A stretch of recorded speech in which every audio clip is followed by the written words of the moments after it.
It started with a simple question. What if marbles could transform into monsters? Well, I'm assuming I wasn't in the boardroom when the idea was pitched, but general idea. In 2007, that wild idea became a reality thanks to the collaboration between Spin Master and Sega Toys. They wanted to create something that wasn't just a toy, but an experience. So out came the idea of marbles with a magnetic personality.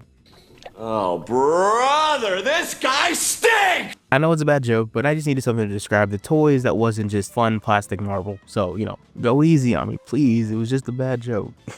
Bakugan was more than just rolling marbles onto cards. It was about tapping into a growing anime craze and blending it with tactical gameplay for a new kind of experience. Suddenly, after this, the idea of playing marbles wasn't some retro niche. It was something that you could see a potential future in when it came to a new form of modern entertainment. And man, what a wild ride it was, till it wasn't. So what actually happened to everybody's favorite red talking marble dragon? And why do so many people wish it stayed gone? So I'm Remy, and I just want to know, has anyone checked out on Bakugan? And if not, let's. So here's the thing about Bakugan. They're engineering marbles disguised as toys. The creator of the game was Aldrich Saucier, an American inventor who came up with the idea while walking through a toy store. So mad respect for him for thinking outside the box. To elaborate a bit more on his initial idea, a person would roll these tiny spears onto magnetic cards and boom, instant monster mode. Each Bakugan had intricate mechanisms packed into a tiny spear, designed to pop open flawlessly. And the magic didn't stop there. Each new series pushed the boundaries, introducing cubes, hexagons, and even multi-part transformations. It wasn't just playing, it was engineering that could survive a kid's backpack. Now, to be completely fair, the game 100% jumped the shark when they started becoming Transformers and mech pilots. And they even started to fuse. And don't get me wrong, I'm a DBZ head. I grew up watching DBZ. I love me some fusion dumb stuff, but it was just kind of a lot for Bakugan. Towards the end of the show, they kind of just started doing stuff, which was either really cool or really bad, depending on who you asked. I was in camp cool. So there's my response. The fusing dumb stuff gave the neurons in my brain dopamine, so I was cool with it. But we'll get to all the cool gimmicks and other creative stuff they did with the franchise later, so right now let's talk about how the game was actually played. As stated earlier, Bakugan wasn't just your average toy line, it was a full-on strategy game. Here's how it worked. Each player bought a deck of 3 Bakugan, 3 gate cards, and a set of ability cards to use for the battle. Gate cards were placed face down, creating a battlefield. Players then rolled their Bakugans, aiming to land on the cards. And the commercials would never tell you this, but you would miss those cards half the time you rolled. Even the magnets didn't always help. Or I could have just been trash, I don't know. Regardless, if a Bakugan landed and popped open, its G power, the number printed on the toy, would be activated. Players would boost their Bakugan's power using ability cards, which introduced a new layer of strategy that could be applied to the game. But the real fun came whenever a new expansion to the game happened. Bakugan traps, small supplementary pieces that added special abilities, battle gear, and attachment that increased the power stat and offered unique effects. And finally, Baku cores, introduced in the reboot, replacing gate cards and adding new ways to strategize with the game. With these new mechanics, each match was a blend of skill, strategy, and a little luck. It wasn't just about winning, it was about outsmarting your opponent. Now that you understand how the game is played, let's ignore all of that and talk about the anime, where the monsters are real and preteens made a game so popular it became a worldwide sensation and they get no royalties from it, except for Marucho. He just had all the money apparently. If the toys were the hook, the anime was the real. Bakugan Battle Brawlers hit the TV screens in 2007, introducing us to Dan Kuso and his crew of friends. And I can tell you it wasn't just about the battles, it was about friendship, loyalty, and saving the world from an interdimensional crisis. But we were just here for the fights, and it was good fights, it was good eats. It was nothing but non-stop kaiju action, and I really appreciated that the show eventually just became honestly just kaiju brawling, and the humans just became backdrops to some extent, and I was fine with that. To be honest, Dan from season 1 to Dan to end of season 4 were almost the same character, so that's why I really didn't care if the characters were that heavily developed in the show, because you get what you get with them, and that's fine. They weren't the focus, they were there to sell the Bakugan. The cartoon was there to emphasize that you weren't just watching a show, you were watching an adventure, an epic one at that even. Okay, so without further ado, let's speed summarize the 4 seasons of Bakugan.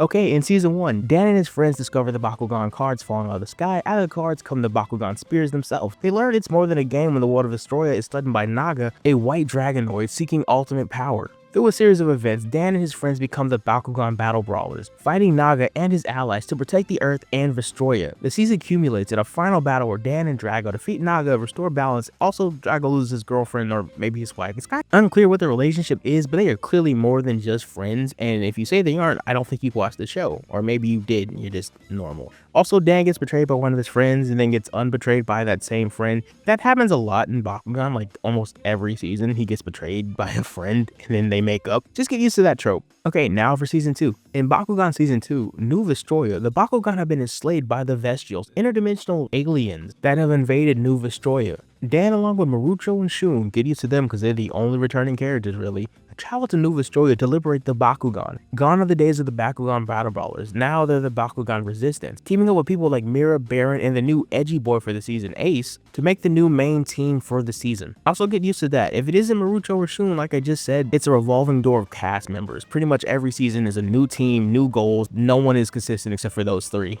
With this new team, they fight against the Vexos, the Vestral Warriors, outnumbered but never outgunned. The Resistance fights against the oppressors to free New Vestroia, uncovering the secrets about the Vestrals and their motivations along the way, which are all kind of trash, I'm not gonna lie. Their motivations for doing this are just like so haphazard and not justifying invading another planet and enslaving the entire species. The edginess of the story doesn't stop with them just enslaving an entire species. We have to introduce Dan's main rival for the season, Spectra Phantom. Almost cut myself saying that. Ooh, you know his backstory is super hard edge, and I bet you his whole family's dead. Oh, it's not? Oh, he has a loving father and a sister who loves him very much, and he's also incredibly rich growing up. And what does he want to do?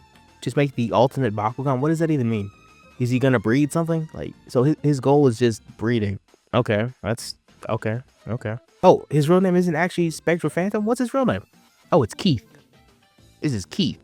Oh, okay. That's beware of Keith, I guess. Well, at least his dragon was cool. His name was Helios. He was a cyborg, so that's something. It's edgy, right? Cyborg dragon.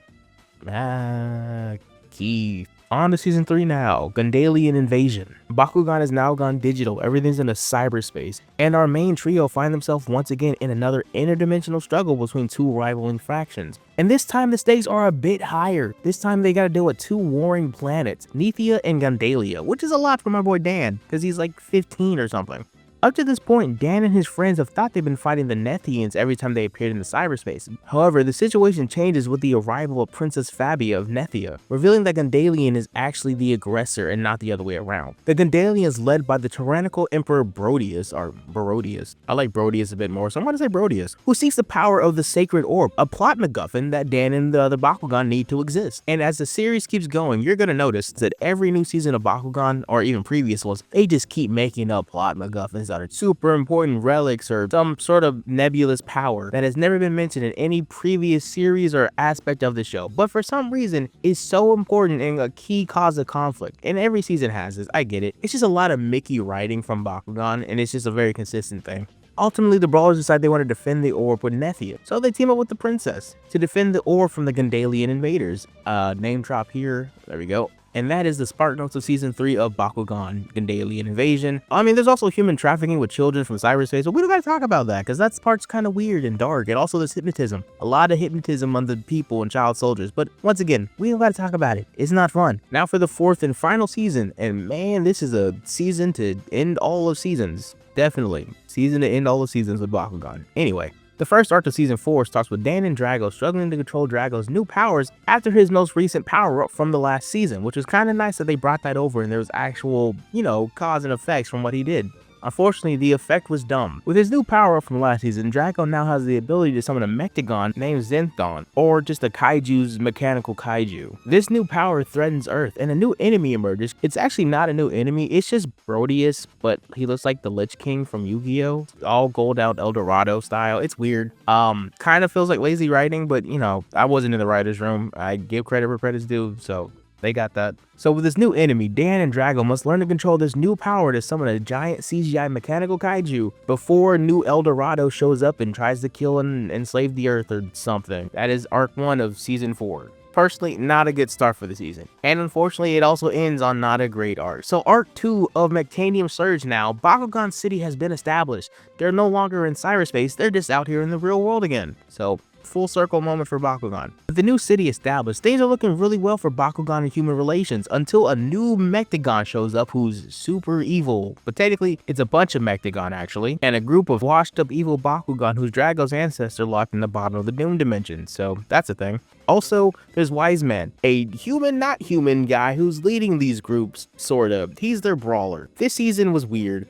ended poorly and just was a waste of time, and I'm sad that this was the end that we got for the original run. This season also had the worst gimmick, I think, of all of Bakugan. Trap Bakugan were kind of cool and equipment was really interesting. Mechagons were the worst. I'm sorry, I don't want my robot mechanical spear thing in a mech suit.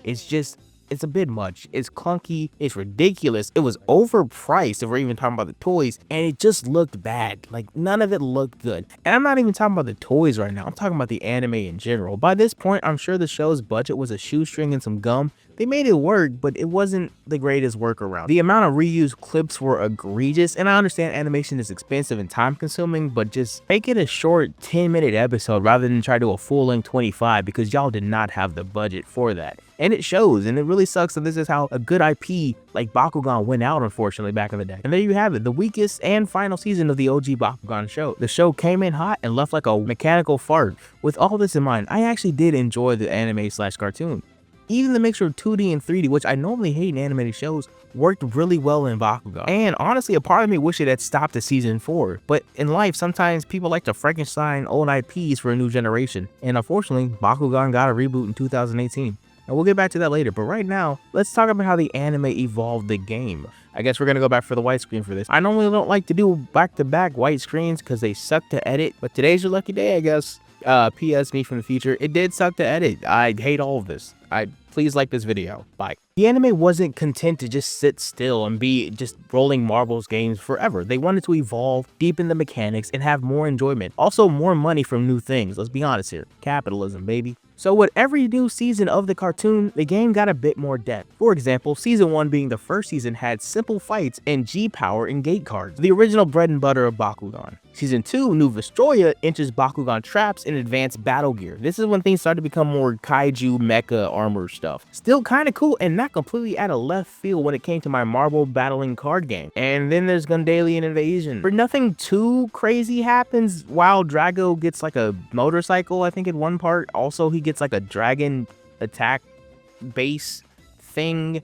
We don't got to talk about that, but that was a thing in Gundalian Invasion. But overall, it just kept the equipment, Bakugan modifiers, and I believe at this point, Trap Bakugan were kind of a thing of the past. So overall, okay game mechanics. And then we get to the 4th season, the worst season, the one where we start becoming Gundam pilots and EVA pilots and any other kind of mech you could think of pilots, big O pilots. This season sucked, I'm sorry. Introducing mechas to Bakugan was like the worst idea. And it was bad in season 2 when Drago and Helios got that weird whole full mecha equipped gear suits they had, but this was the end time sign. There is no better indicator that your show needs to be gone when you have mechs for your kaijus. Like this just, like, come on guys. Overall, Bakugan Battle Brawlers as a whole is a mixed bag that offers nostalgic fun for those who grew up with it, but also showcases some clear flaws for anyone who wants to dive deeper in the game mechanics. Because at some point, the game mechanics just become gimmick after gimmick after gimmick, and it's not a real expansion, it's just more ways to sell you Bakugan attachments. And at some point, it becomes just not fun, and I think that's a key factor in why Bakugan fell off so hard by the end of the 4th season. They were trying to sell you mechs for your marbles. Like, what sense does that make? So, final thoughts on the anime. Overall, Bakugan is a mixed bag that offers nostalgic fun for those who grew up with it, but also showcased some clear flaws that definitely made people not want to watch it while it was still airing. The show had a really fun, engaging premise. The concept of battling with collectible creatures while transforming marbles was understandably appealing, especially to a younger audience. But a thing I feel like they didn't realize that their audience would eventually grow up with the show, and they would get tired of the repetitive formula the show used so often. The show had a bad habit of having the same plot lines happen every season to some extent. Dan makes a new friend. That new friend either betrays them or it leads into a bigger conflict that Dan has nothing to do with. And this would happen every season. Every time I had to rewatch an episode to get more notes or anything related to this video, he was betrayed by somebody. And it's like, at this point, stop making friends. You got Shun and Marucho, that's really all you need. Hook up with the brawlers every once in a while. But besides from that, stop making new friends. Stop adding people to the friend group, man. It's not helping you. You're doing too much. And I didn't talk about this earlier. but I got so sick personally of Drago transformation. He looked like a dragon season 1, and even in the beginning of season 2 to the mid part of season 2, he looked like a dragon. But then, after the season 2, he just became humanoid. He was just a dude with wings and a dragon face, and it felt uninspired after a while. You can add a new breastplate here, add some different effects to his wings, but it just felt lazy. And honestly, if Drago kept evolving, at some point, I feel like he would have just became Bakugan God or something, or him and Dan would have fused to become the ultimate life form. Both of these outcomes sound very dry, and I'm glad we didn't get there. So enough about the mediocrity of the anime in the final seasons. Let's talk about something more interesting, like the live events. Bakugan wasn't a game you only had to play at home. It had a little bit of a competitive scene. Well, you know, as competitive as marbles can be, but you get the idea. Local tournaments at toy stores turn into major events with serious, once again, as serious as marble card games can be, but semi-serious stakes. And all these events led into the very first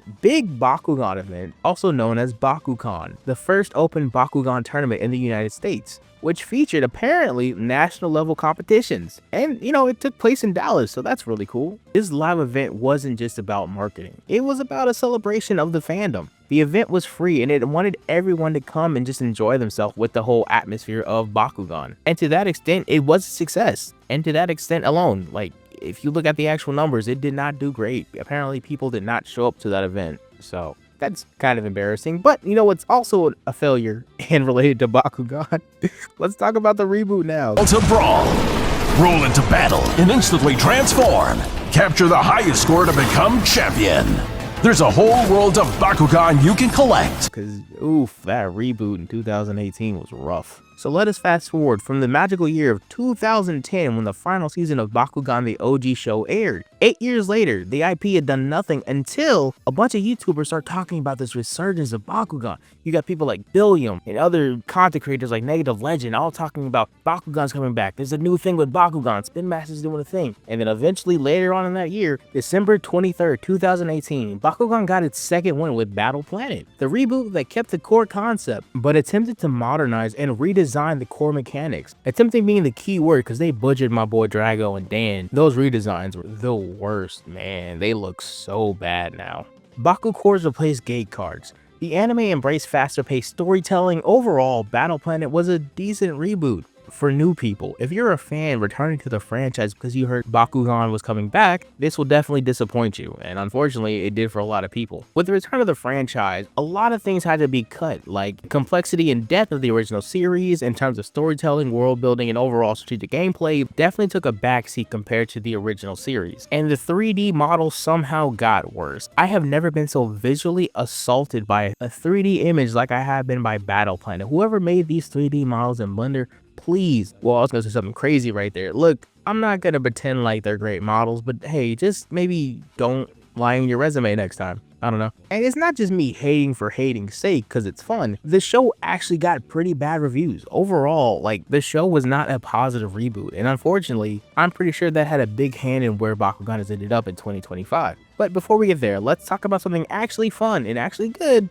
The video games. As the world went digital, so did Bakugan. Early console games like Bakugan Battle Brawlers brought action to the Wii and PlayStation. Out of all the Bakugan games coming out, I personally had two of them, Bakugan Battle Brawlers and Bakugan Defenders of the Core. Me being such a fan when I was a kid, I even have a DS case for Bakugan. Like, I was really about that. Battle Brawlers was a fun game. I had the DS version personally. It had a fun original story, a little OC character Bakugan, and overall they kept the same core mechanics akin to that of the original TV show. Now on the other hand, there's Defenders of the Core. That game was nothing like Bakugan. It was nothing but hands, and more hands. You didn't come here to roll marbles. You came here to have kaiju fights and destroy cities. It was amazing. And I love the mess out of that game. It was so good, but it got horrible reviews. I mean, just not great reviews. Websites like Metacritic and IGN definitely didn't look favorably on the game, understandably because it didn't play anything like the actual game,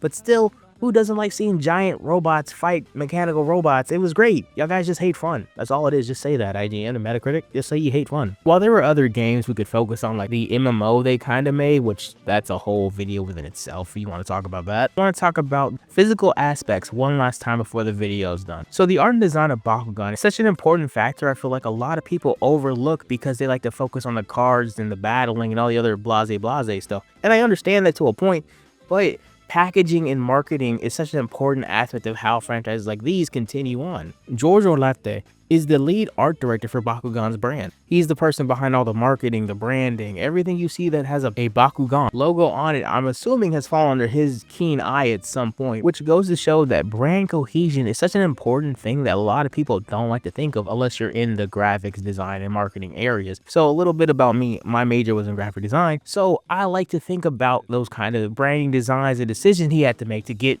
Bakugan to where it was/is when it comes to brand cohesion. Think about it this way, without this man, you could pick up a Bakugan card case and think, wait a second, I thought this was Monsuno. Everyone remembers Monsuno, right? The super impressive spinning tube game. Monsuno is definitely on the list of things we're going to visit in the future. But for right now, let's continue on. Since we just got done talking about the art and design, let's talk about how the actual toys were made. Creating a Bakugan wasn't just about making a toy, it was about precision engineering. Each piece had to fold perfectly, spring open reliably, and survive the wrath of a 7-year-old. That's a hard cross to bear for a little plastic marble, but somehow Spin Master made it work, the geniuses that they are. Manufacturers use high quality plastic and metals, ensuring the durability and affordability behind every Bakugan. And behind that team was a team of designers and engineers dedicated to perfection. They really put their heart and souls into designing these toys, and it shows. Until we get to the mech stuff, I'm sorry, I cannot forgive the mech stuff. The mech stuff is like, obviously it's still quality work, but it's just like, dude, these are too expensive and too much for my little marble spear game.